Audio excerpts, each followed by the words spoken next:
नमस्कार दोस्तों, हमारे विशेष नवरात्रि सीरीज में आप सभी का हार्दिक स्वागत है। उम्मीद है कि आप सभी इस पावन पर्व की खुशी और सकारात्मक से भरे हुए हों। कल हमने नवरात्रि के पहले दिन माँ शैलपुत्री की पूजा की थी, जो शक्ति और पवित्रता की प्रतीक है। आज नवरात्रि का दूसरा दिन है और आज हम माँ ब्रह्मचारिणी की पूजा करेंगे। माँ ब्रह्मचारिणी तप और भक्ति की देवी हैं, जो हमें धैर्य और समर्पण का आशीर्वाद देती हैं। माँ ब्रह्मचारिणी सच्ची भक्ति और तपस्या की प्रतीक हैं। उनकी कहानी हमें सिखाती है कि कठिनाइयों का सामना धैर्य और अनुशासन के साथ करना चाहिए। माँ ब्रह्मचारिणी की कृपा पाने के लिए ध्यान रखें, भक्ति और शुद्धता ही सबसे महत्वपूर्ण है। चलिए शुरू करते हैं दूसरा अध्याय शुरू करने से पहले हमें गणेश जी का ध्यान करना चाहिए। उसके बाद हम माँ ब्रह्मचारिणी का मंत्र करेंगे और उसके बाद हम कवच पढ़ेंगे।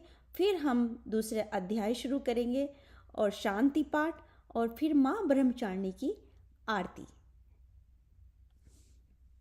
ॐ गणपतये नमो नमः। श्री सिद्धिविनायक नमो नमः। अष्टविनायक नमो नमः। गणपति बाप्पा मोरया।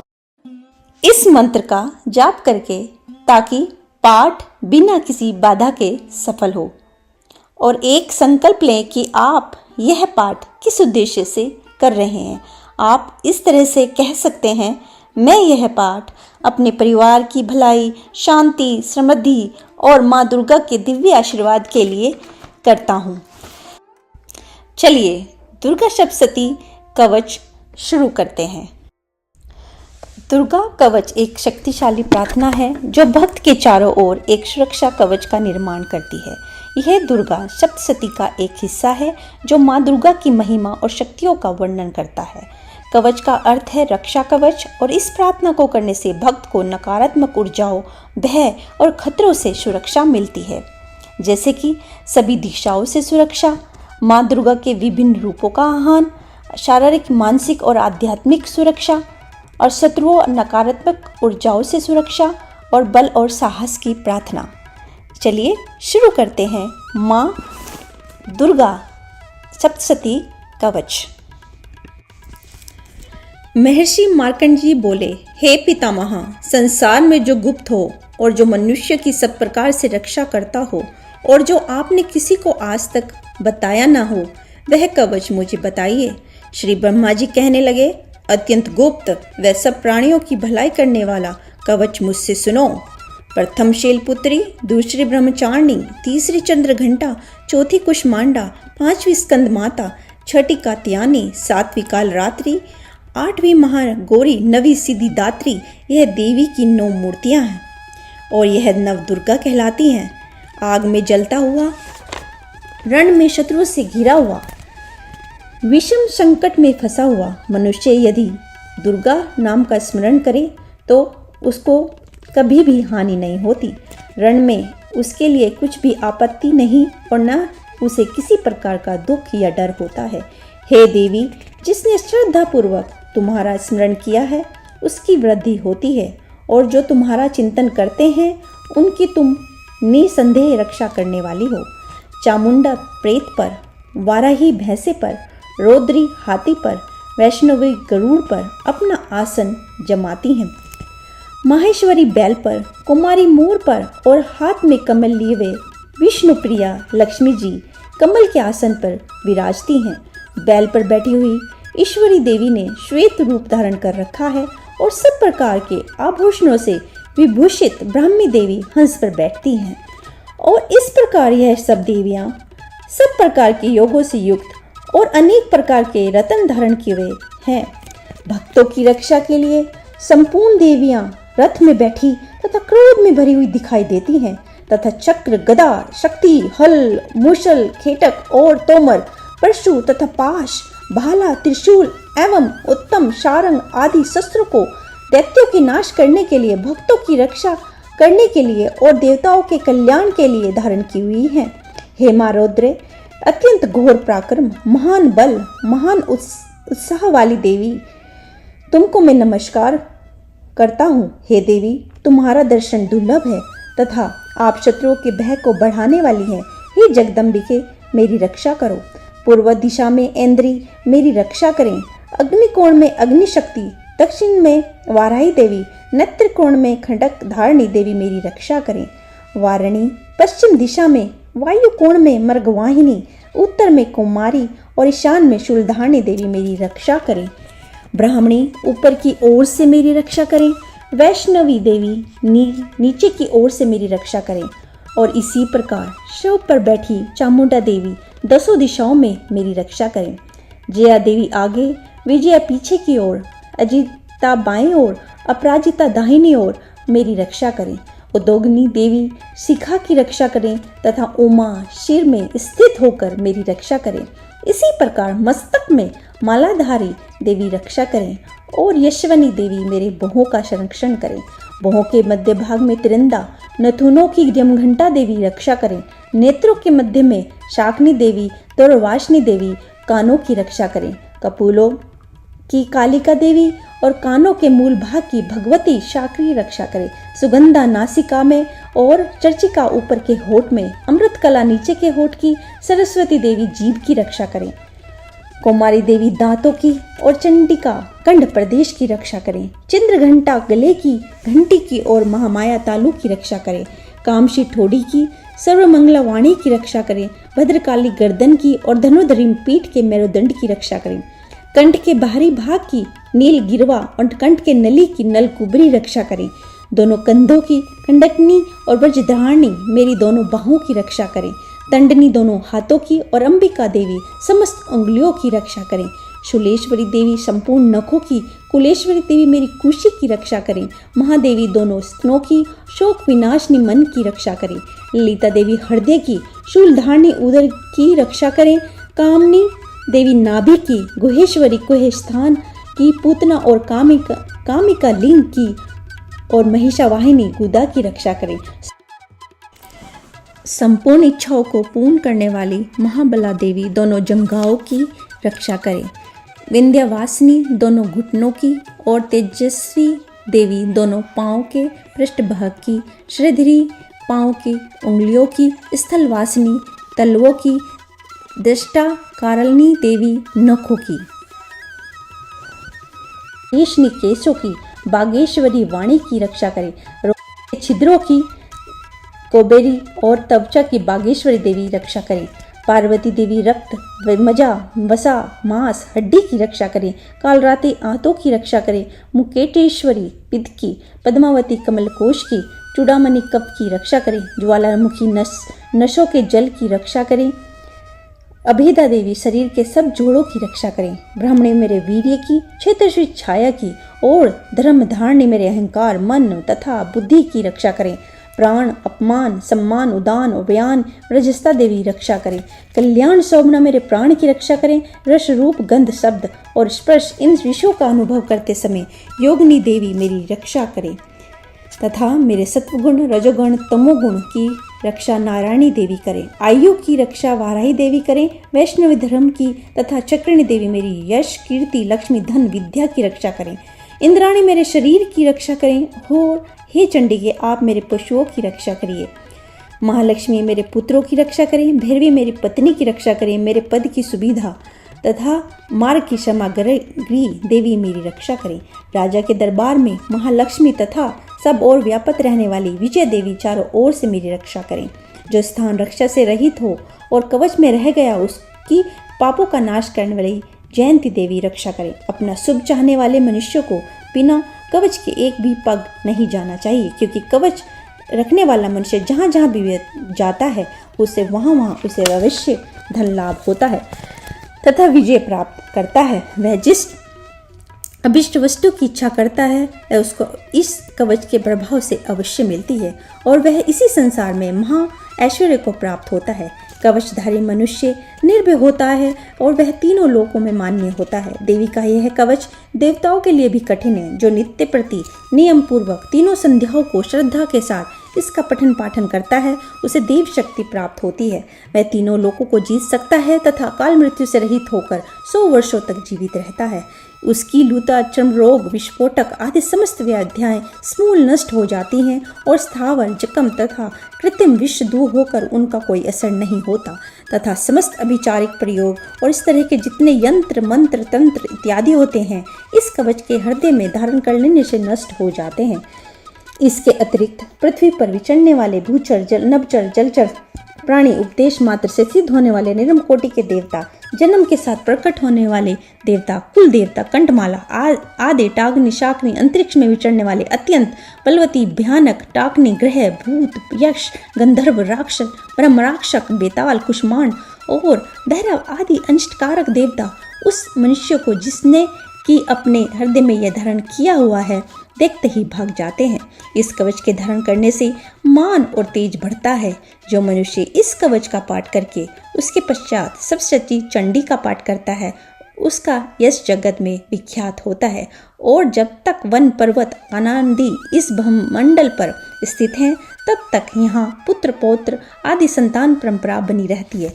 फिर देहांत होने पर ऐसा मनुष्य परम पद को प्राप्त होता है जो देवताओं के लिए भी कठिन है और अंत में सुंदर रूप को धारण करके भगवान शंकर के साथ आनंद करता हुआ परम मोक्ष को प्राप्त होता है। बोलो जय शेरावाली माता, जय माता दी। महर्षि मेधा बोले, प्राचीन काल में देवताओं और असुरों में पूरे 100 वर्षों तक घोर युद्ध हुआ था। उनमें असुरों का स्वामी महिषासुर था और देवराज इंद्र देवताओं के नायक थे।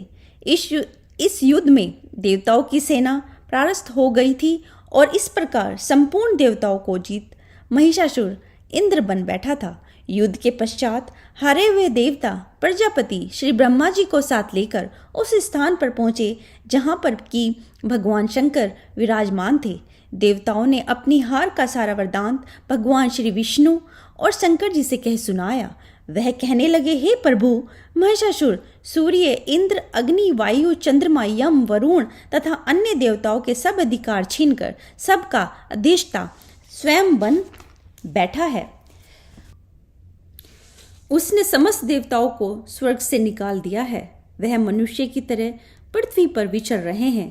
दैत्यों की सारी करतूत हमने आपको सुना दी और आपकी शरण में इसलिए आए हैं कि आप उनके वध का कोई उपाय सोचें। देवताओं की बातें सुनकर भगवान श्री विष्णु और शंकर जी को दैत्य पर बड़ा गुस्सा आया। उनकी भौहें तन गई और आंखें लाल हो गई। गुस्से से भरे हुए भगवान विष्णु के मुख से बड़ा भारी तेज निकला और उस प्रकार का तेज भगवान शंकर, ब्रह्मा और इंद्र आदि दूसरे देवताओं के मुख से प्रकट हुआ। फिर वह सारा तेज एक मिल गया और तेज का पुंज वह ऐसे दिखता था जैसे कि जाज्वल्यमान पर्वत हो। देवताओं ने देखा कि उस पर्वत की ज्वाला चारों ओर फैली हुई थी और देवताओं के शरीर से प्रकट हुई तेज की किसी अन्य तेज से तुलना नहीं हो सकती थी। एक स्थान पर इकट्ठा होने पर वह तेज एक देवी के रूप में परिवर्तित हो गया और अपने प्रकाश से तीनों लोकों में व्यापक जान पड़ा। वह भगवान शंकर का तेज था। उससे देवी का मुख प्रकट हुआ। यमराज के तेज से उसके सिर के बाल बने। भगवान श्री विष्णु के तेज से उसकी भुजाएं बनी। चंद्रमा के तेज से दोनों स्तन और इंद्र के तेज से जंघा और पिंडली तथा पृथ्वी के तेज से नितंब भाग बना। ब्रह्मा जी के तेज से दोनों चरण और सूर्य के तेज से उनकी अंगुलियां पैदा हुई और वसुओं के तेज से हाथों की अंगुलियां एवं कुबेर के तेज से नासिका बनी। प्रजापति के तेज से उसके दांत और अग्नि के तेज से उसके नेत्र बने। संध्या के तेज से उसकी भौहें और वायु के तेज से उसके कान प्रकट हुए थे।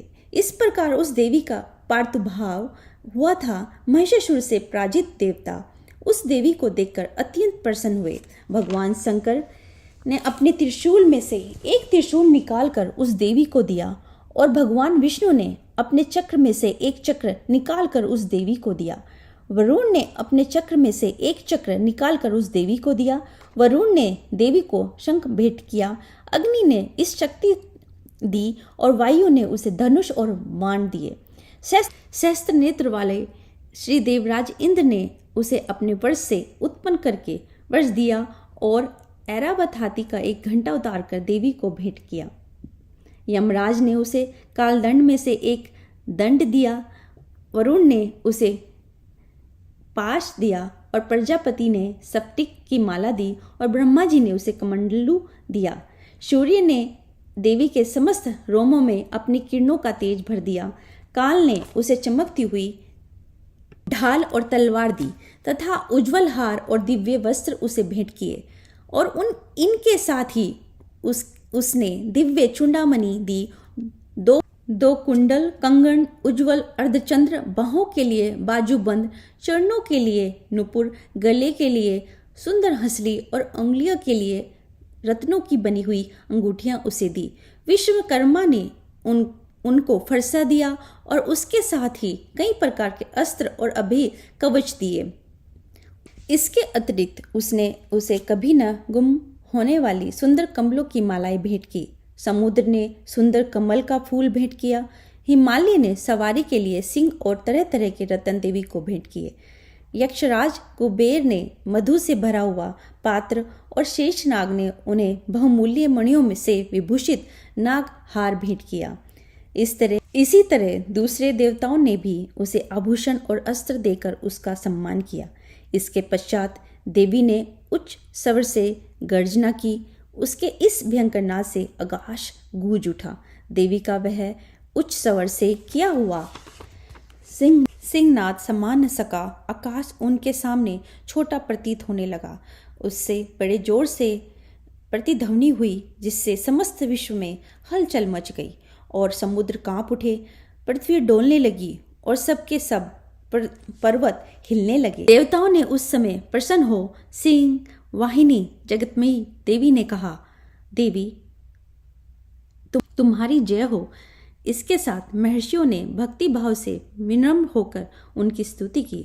संपूर्ण त्रिलोकी को शोक मगन देखकर दैत्यगण अपनी सेनाओं को साथ लेकर और हथियार आदि सजाकर उठ खड़े हुए। महिषासुर के क्रोध की कोई सीमा नहीं थी। उसने क्रोध से भरकर कहा, यह सब क्या उत्पात है। फिर वह अपनी सेना के साथ उस ओर दौड़ा जिस ओर से भयंकर नाद का शब्द सुनाई दिया था और आगे पहुंचकर उसने देवी को देखा जो कि अपनी प्रभा से तीनों लोकों को प्रकाशित कर रही थी। उसके चरणों के भार से पृथ्वी दबी जा रही थी। माथे के मुकुट से आकाश में एक रेखा सी बन गई थी और उसके धनुष की डंगोर से सब लोग क्षुब्ध हो रहे थे। देवी अपने शस्त्र भुजाओं को संपूर्ण दिशाओं में फैलाए खड़ी थी। इसके पश्चात उनका दैत्यों के साथ युद्ध छिड़ गया और कई प्रकार के अस्त्र शस्त्रों से सब की सब दिशाएं उद्भाषित होने लगी। महिषासुर की सेना का सेनापति चिक्षुर नामक एक महान असुर था। वह आगे बढ़कर देवी के साथ युद्ध करने लगा और दूसरे दैत्यों को चतुर्गिणी सेना साथ लेकर चामर भी लड़ने लगा और 60,000 महारथियों को साथ लेकर उद्रग नामक महदैत्य आकर युद्ध करने लगा और महाहनु नामक असुर 1 करोड़ रथियों को साथ लेकर असीलोमा नामक असुर 5 करोड़ सैनिकों को साथ लेकर युद्ध करने लगा। वाशकल नामक असुर 60 लाख असुरों के साथ युद्ध में आ डटा। विडाल नामक असुर 1 करोड़ रथियों सहित लड़ने को तैयार था। इनके सब के अतिरिक्त और भी हजारों असुर हाथी और घोड़ा साथ लेकर लड़ने लगे और इन सब के पश्चात महिषासुर करोड़ों रथों, हाथियों और घोड़ों सहित वहां आकर देवी के साथ लड़ने लगा। सभी असुर तोमर, भिंदीपाल, शक्ति, मूसल, खटकों, परसों, पटियों के साथ रणभूमि में देवी के साथ युद्ध करने लगे। कई शक्तियों फेंकने लगे और कोई अन्य शस्त्रों। इसके पश्चात सबके सब दैत्य अपनी अपनी तलवारों हाथ में लेकर देवी की ओर दौड़े और उसे मार डालने का उद्योग करने लगे। मगर देवी ने क्रोध में भरकर खेल ही खेल में उनके सब अस्त्रों शस्त्रों को काट दिया। इसके पश्चात ऋषियों और देवताओं ने देवी की स्तुति आरंभ कर दी और वह प्रसन्न होकर असुरों के शरीर पर अस्त्र शस्त्रों की वर्षा करती रही। देवी का वाहन भी क्रोध में भरकर दैत्य सेना में इस प्रकार विचरने लगा जैसे कि वन में दावानल फैल रहा हो। युद्ध करती हुई देवी ने क्रोध में भर जितने श्वासों को छोड़ा वह तुरंत ही सैकड़ों हजार गणों के रूपों में परिवर्तित हो गए। फरसे, फिंदीपाल, खड़क और तथा पटीश इत्यादि अस्त्रों के साथ दैत्यों ने युद्ध करने लगे। देवी की शक्ति से बढ़े हुए वह गण दैत्यों का नाश करते हुए ढोल, शंख व मृदक आदि बजा रहे थे। तदंतर देवी ने त्रिशूल, गदा, शक्ति, खड़क इत्यादि से शस्त्रों असुरों को मार डाला। कितनों को घंटे की भयंकर आवाज से यही यमलोक पहुंचा दिया और कितने ही असुरों को उसने पास में बांधकर पृथ्वी पर धर घसीटा। कितनों को अपनी तलवार से टुकड़े टुकड़े कर दिए और कितनों को गदा की चोट से धरती पर सुला दिया। कई दैत्य मुसल की मार से घायल होकर रक्त वमन करने लगे और कई शूल से छाती फट जाने के कारण पृथ्वी पर लेट गए और कितने की बाण वर्षा से कमर टूट गई। देवताओं को पीड़ा देने वाले दैत्य कट कट कर मरने लगे। कितनों की बाहें अलग हो गई, कितने की गिरवाएं कट गई, कितनों के सिर कटकर दूर भूमि पर लुढ़क गए, कितनों के शरीर बीच में से कट गए और कितनों की जगहें कट गई और वह पृथ्वी पर गिर पड़े। कितने ही सिरों पर पैरों के कटने पर भी भूमि पर से उठ खड़े हुए और शस्त्र हाथ में लेकर देवी से लड़ने लगे। कई दैत्यगण भूमि के में बाजों की ध्वनि के साथ नाच रहे थे। कई असुर जिनके सिर कट चुके थे बिना सिर के धड़ से ही हाथ में शस्त्र लिए हुए लड़ रहे थे। दैत्य रह रहकर ठहरो ठहरो कहते हुए देवी को युद्ध करने के लिए ललकार रहे थे। जहाँ पर यह घोर संग्राम हुआ था वहाँ की भूमि रथ, हाथी, घोड़े और असुरों की लाशों से भर गई थी और असुर सेना के बीच में रक्तपात होने के कारण रुधिर की नदियाँ बह रही थी। इस तरह देवी ने असुरों की विशाल सेना को क्षण भर में इस तरह से नष्ट कर डाला जैसे तृण काष्ठ के बड़े समूह को अग्नि नष्ट कर डालती है। और देवी का सिंह भी गर्दन के बालों को हिलाता हुआ बड़ा शब्द करता हुआ असुरों के शरीर से मानो उनके प्राणों को ढूंढ रहा था। महादेवी के गणों ने जब देवताओं के साथ युद्ध किया तो देवताओं ने प्रसन्न होकर आकाश से उन पर पुष्प की वर्षा की। जय माता दी। तो ये हमारा दूसरा अध्याय समाप्त होता है। अब हम करेंगे शांति पाठ।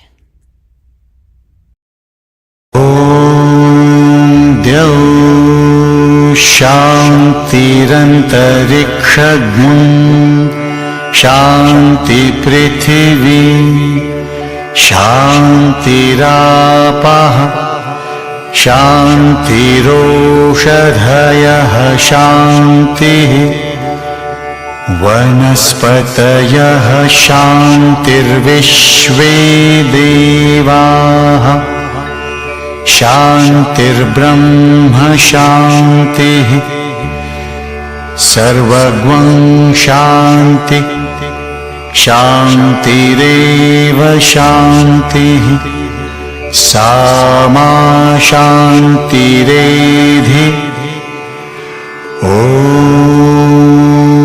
शान्ति शान्ति शान्ति।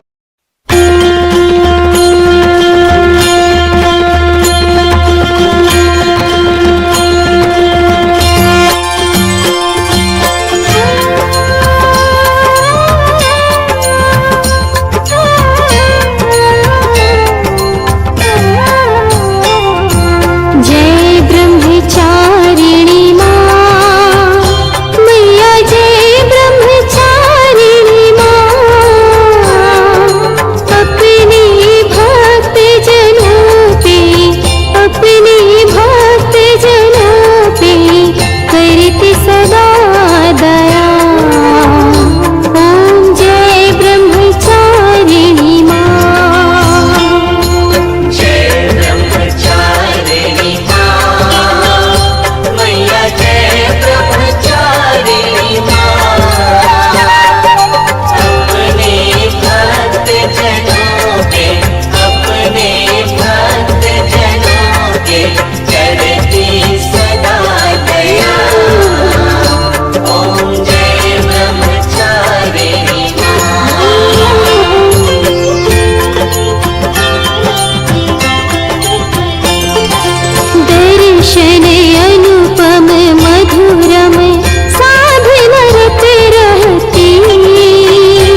पाठ के बाद हम करते हैं क्षमा याचना। हे परमेश्वरी, मेरे द्वारा रात दिन सहस्त्र अपराध होते रहे हैं, अतः आप मुझे अपना सेवक समझकर कृपा पूर्वक मेरे उन अपराधों को क्षमा करो। न तो मैं आह्वान करना जानती हूँ, न विसर्जन करना जानती हूँ, और न पूजा करना जानती हूँ। हे परमेश्वरी, मुझे क्षमा करो। हे सुरेश्वरी, मैंने जो मंत्रहीन, क्रियाहीन और भक्तिहीन पूजन किया है, वह सब आपकी दया से पूर्ण हो। सैकड़ों अपराध करके भी भक्त आपकी शरण में आकर केवल जगदम्ब कहकर ही मोक्ष को प्राप्त करते हैं, जिसे ब्रह्मादि देवगण भी पाने में असमर्थ होते हैं। हे जगदम्बिके, मैं अपराधी हूँ, किंतु आपकी शरण में आई हूँ, अतः इस समय मैं दया का पात्र हूँ। तुम जैसा चाहो वैसा करो। अज्ञानवश या बुद्धि भ्रम होने के कारण भूल से कुछ भी मैंने कम या अधिक कर दिया हो, हे देवी, हे परमेश्वरी, सब अपराध क्षमा करो और प्रसन्न हो जाओ। हे जगत माता, हे कामेश्वरी, हे सच्चिदानंद स्वरूपिणी परमेश्वरी, आप प्रेम पूर्वक मेरी यह पूजा स्वीकार करो और मुझ पर प्रसन्न हो। आप गुप्त से गुप्त की रक्षा करने वाली हो। आप मेरे किए हुए इस जप को ग्रहण करके मेरे सभी अपराधों को क्षमा करो। हे देवी, हे महेश्वरी, आपकी कृपा से मुझे सिद्धि की प्राप्ति हो। जय माता दी।